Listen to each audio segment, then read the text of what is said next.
As soon as proceedings kick off in the North Gauteng High Court in the Senzo Meyiwa matter, we will take you there live. But let's set the scene with criminal law expert Ian Ellis to analyze what's happened up until this point, and of course the postponement earlier in the week when Muzi Sibiya terminated the services of his instructing attorney, and some of the expectation of what happens today. Ian, thanks as always for your time and appreciate you joining me. So again, another snag, another delay in the culmination of what is a separate part to the trial proper, which is the actual merits of the overall case. This trial within a trial is meant to test the veracity of those confession statements and to resolve some of the housekeeping in this case. What is your perspective and sense on all of the, the relevant delays and the firing of one of the instructing attorneys by one of the accused, Muzi Sibiya? Good morning, Iman. Good morning to the viewers. Unfortunately, and this I've seen from experience, especially in criminal trials, that this is becoming a tactic that gets utilized in order just to protract the proceedings.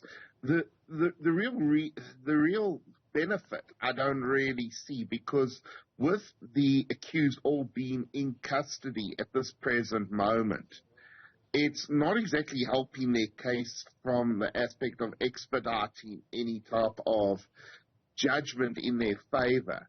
But I can see it's usually in a situation like this where there's an element of dishonesty in what their instructions are that tends to lead one down this corridor of consistent delays and postponements being sought and firing attorneys and rehiring new attorneys. We've seen this on many occasions in respect of high-profile cases.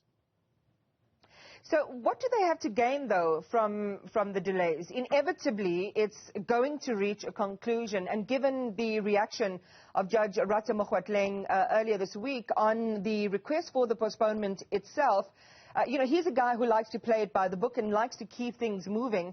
He can spot this a mile away, a delay tactic. Yes, he can, but unfortunately, at the end of the day, one must always look at serving the interests of justice and the constitutional right that an accused standing trial must have, which is the right to legal representation and administrative justice to the courts. The problem is this is becoming a concept that's overly abused at this present moment, and the actual logic is defied with the approach that's now being adapted by the defense.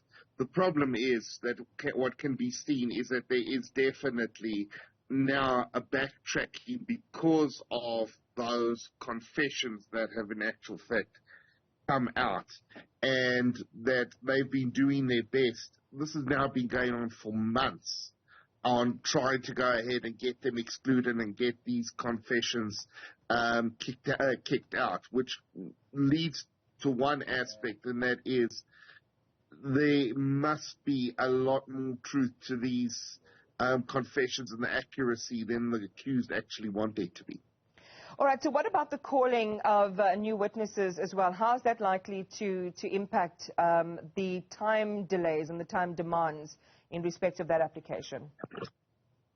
The problem is when it comes to calling new witnesses and having a trial within a trial, is there's one major practical aspect, and I say this from experience. It protracts a matter for however long, for whatever reason, until there's a decision that's given in that basis before one can even get to the merits of the trial.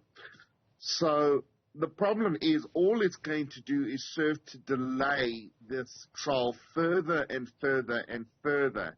And I'm thinking more from the idea from a strategic point of view, is that the longer they can protract it, the more the evidence and the testimony will get diluted, and more convoluted and conflicting statements they may in actual fact receive, which might give them which might give the accused the benefit of the doubt through the back door rather than on the merits.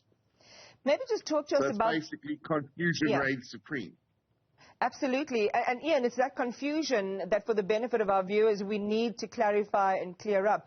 So maybe just place for us how important this particular step is and how it fits into the trial proper, for want of a better term, in the ultimate conclusion of this matter, which is now almost approaching its 10-year anniversary?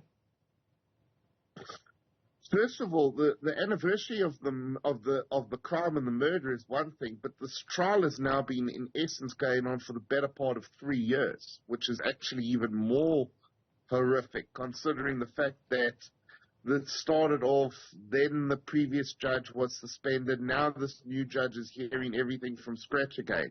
But what this basically means is that they're focusing on one very specific part of evidence. So the hope is, it's a little bit, if one could call it a Hail Mary pass, that if they can get these confessions excluded and kicked out, then basically there's no evidence and there's no indication that it's almost like erasing the past. It's as if they get a clean slate and then it must be started with from that basis that there was never a confession. So it's an important one from the defense's point of view, because if they win this aspect, this is a specific point that's been argued. If they win this, then they start off on a clean slate again. So anything that could or would have been said in those confessions is excluded, including the fact of any witnesses that they've said that saw them, any basis, any motive, or any conduct that they actually actually stated in the crime, in those confessions, is non-existent anymore. It's kicked out of court. So the judge has to go ahead and hear the matter as if there's nothing that's ever taken place. Ian Ellis, thanks for that, and it allows us to segue quite elegantly into court where these proceedings are now underway. Let's take you there.